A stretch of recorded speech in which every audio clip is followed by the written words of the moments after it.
আসসালামু আলাইকুম। কিরা ভালো আছেন? ওয়ালাইকুম আসসালাম। আপনারা তো চিনলাম না। টুপিটা ওই পাশে রাখেন। আচ্ছা,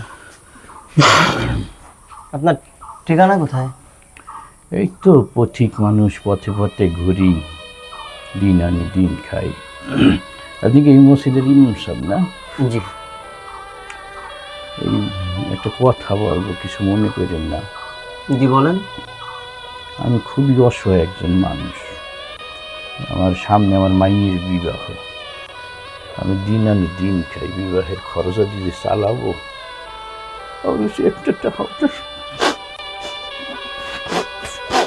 আমি কি করতে পারি আপনার জন্য?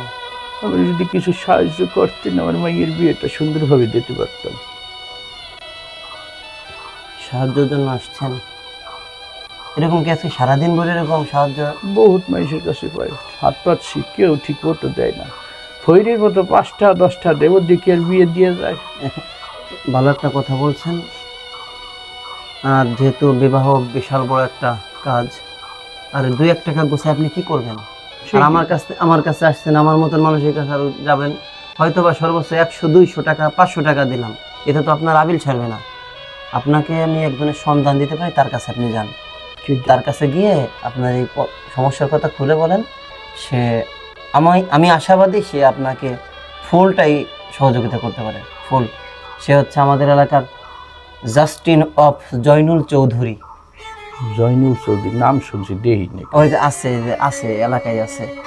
আপনি জানেন যে এই পাশ দিয়ে যাইয়ে ওই মোড়টা পার হইলে ওই পাশে একটা মাজার আছে, মাজারের সাইডে আপনি তারা দেখতে পাবেন। ও আর ভালো কথা, একটু আগে তারা আমি মসজিদে দেখছি। মসজিদে থাকতে পারে যারা না না, ভালো লোক, খুব ভালো লোক। আপনি তাই আসতে সালাম দিয়েন, যান, দ্রুত যাবো। আপনি সাথে না, আপনি যান, দ্রুত যান। আচ্ছা, আপনি এমনি বললেন যে আপনাকে ইমাম সাহেবের সাথে কথা বলছি আমি। যান, আপনি একটু সাথে না, আপনি যান, আমি যান যাই বললেন, সালাম দিয়েন, নরম কণ্ঠে সালাম দিয়েন। আল্লাহুম্মা আমিন। হে পরওয়ারদিগার, আপনি আমাকে যত সম্পদ, যত অর্থ দান করেছেন, এটা সম্পূর্ণ আপনার একান্ত দয়া এবং অনুগ্রহ। আল্লাহ, আপনার দয়ার কোনো সীমা নেই। আল্লাহ, আমি আপনার কাছে যখন যা চাই আপনি আমাকে সাথে সাথে আমার চাহিদা পূরণ করে দেন। এটা আপনার একান্ত দয়া এবং অনুগ্রহ ব্যতীত আর কিছুই নয়। আমার নিজের কোনো যোগ্যতা নাই আল্লাহ, সব আপনার দয়া। আমার যত টাকা পয়সা ধন দৌলত আপনি দান করেছেন আল্লাহ, এই নিয়ামতের শুকরিয়া আদায় করে আমি কোনোদিন শেষ করতে পারবো না আল্লাহ। আল্লাহ, আপনার দরবারে লাখো কোটি শুকরিয়া। আপনি আমাকে অনেক সম্পদের মালিক বানিয়েছেন, আমাকে জয়নুল থেকে জয়নুল চৌধুরী বানিয়েছেন আল্লাহ। এটা আপনার একান্ত অনুগ্রহ, দয়া। আমি আপনার কাছে আরও বেশি পানা চাই আল্লাহ। আপনি আমার সম্পদকে আরও বেশি বৃদ্ধি করে দেন, যেন এই সম্পদকে আমি আপনার রাস্তায় ব্যয় করতে পারি, মানুষের সহযোগিতা যেন করতে পারি, মানুষের বিপদে যেন পাশে দাঁড়াতে পারি। আপনি আমার যে অর্থ দিয়েছেন আল্লাহ, এই অর্থ দিয়ে যেন আমি মানুষের জন্য ভালো কিছু করতে পারি আল্লাহ, সেই তৌফিক আপনি আমাকে দান করেন আল্লাহ। ইয়া রব্বুল আলামিন, আল্লাহ আপনি আমাকে সবসময় আপনার কুদরতি চাদরের ভিতরে সবসময় জড়িয়ে আপনি আমাকে হেফাজত করেন আল্লাহ।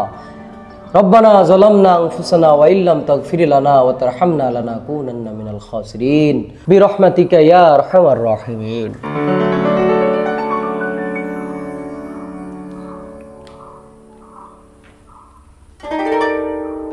আসসালামু আলাইকুম। ওয়ালাইকুম আসসালাম। আপনি কে? আপনাকে তো আমাদের এলাকায় আগে কখনো দেখিনি। আপনি কি জয়নুল চৌধুরী? জি, আমি জয়নুল চৌধুরী।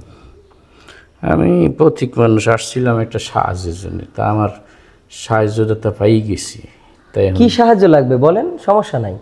না, আমার এমন কিছু লাগবে না। কেন? আপনি সাহায্যের জন্য আসছেন, আমার ঠিকানা পাইলেন কোথায়? কি বলছেন? আপনাকে ইমাম সাহেব বলছিল আপনার সাথে দেখা করতে। তা আমি আপনার সাথে দেখা করতে এসে দিয়ে আপনি নিজেই আর একজনের কাছে ভিখারির মতন চাইতে আছেন। আমি চিন্তা করলাম আপনি এত বড় একজন চৌধুরী হয়ে যদি আর একজনের কাছে হাত পাইতে চাওয়া লাগে, তাইলে আমি আর আপনার কাছে চাই কি করবো? আপনি যার কাছে চাইতে আছেন আমিও তার কাছে চাই। এই কারণে ভাবলাম যে এখন আর আমার সাহায্যের দরকার নেই, যে আসল সাহায্যকারী তার কাছে এখন আমি সাহায্য চাবো। দেখুন, আল্লাহ তাআলা আমাকে অনেক সম্পদের মালিক বানিয়েছেন, আর আমি এই সম্পদ আমি আল্লাহ রাস্তায় ব্যয় করি, মানুষের বিপদ আপদে সহযোগিতা করি, পাশে দাঁড়ানোর জন্য চেষ্টা করি। এই জন্য আল্লাহ তাআলা আমার এই সম্পদকে আরো বেশি বৃদ্ধি করে দিয়েছেন। আমি যত দান সদকা করি আল্লাহ তত বেশি আমার সম্পদকে আরো বৃদ্ধি করে দেয়। কেমন যেন অটো আল্লাহ তাআলা আমার সম্পদকে আরো বেশি বৃদ্ধি করে দিচ্ছে। আমি মানুষের সহযোগিতা করি, পাশে দাঁড়াই, এটাই আমার একটা বিশেষ গুণ। এখন আপনি যেহেতু আসছেন বিপদে, অবশ্যই আপনাকে আমি সহযোগিতা করতে চাই। বলেন আপনি কি লাগবে আপনার, বলেন, আমি আপনাকে সহযোগিতা করবো ইনশাআল্লাহ। না, আপনার কাছে আর বলবো না। আপনি যার কাছ থেকে নিতে আসেন, আমি তার কাছে চাই, তাইলে অপরিসীম পাবো। তা তো অবশ্যই পাবেন, কিন্তু একটা মাধ্যম তো প্রয়োজন। আল্লাহ তাআলা সবার জন্য একটা মাধ্যম তৈরি করে রাখে। মনে করেন আপনি আমার কাছে আসছেন, আল্লাহ হয়তো আমাকে আপনার জন্য মাধ্যম বানিয়ে রাখছে। আপনি যেহেতু দেবেন, আপনি যার কাছ থেকে নিয়ে চাইয়ে দিতে আছেন, আমি সরাসরি তার কাছেই চাই, সমস্যা কি? সে হয়তো আপনার চেয়ে আমার বাড়াই দিতে পারে। আমি দোয়া করি আল্লাহ যেন আপনার আরো সম্পদ বাড়াই দেয়। পাশাপাশি এই দোয়া করি যে আমার যে বুঝটা দেশে আল্লাহ, সরাসরি তার কাছ থেকে চাইল বা মানুষের কাছে হাত না পেতে, এই বুঝটা যেন সবাই দেয়। দোয়া করি, আসি। ফি আমানিল্লাহ। ওয়ালাইকুম